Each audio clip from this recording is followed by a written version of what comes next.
Hello বন্ধুরা, তো দেখো আজ কী রান্না করছি। খুব পছন্দের একটা খাবার, আমার ভীষণ ভালো লাগে। তো কার কার ভালো লাগে জানাবে। আজ সকালে এটা বানিয়েছি। দেখো, এটা হচ্ছে ডালের বড়া। পেঁয়াজ কুচি, লঙ্কা কুচি দিয়ে এই বড়াটা খেতে দারুণ লাগে কিন্তু। দেখো বানিয়ে নিচ্ছি মুচমুচে ডালের বড়া। কে কে এইভাবে বানাও আর পছন্দ করো অবশ্যই জানাবে। ডালের বড়া প্রায় সবাই ভালোবাসে জানি। দেখো কি সুন্দর একটা কালার এসেছে, মুচমুচে ডালের বড়া।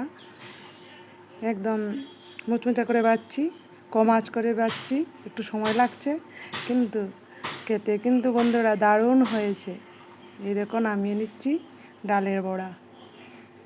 বাহ, খেতে কিন্তু খুব ভালো হয়েছে। আমার ছেলে বরকে বলেছে ভীষণ ভালো হয়েছে বড়াটা। অনেকটি বড়া করেছি।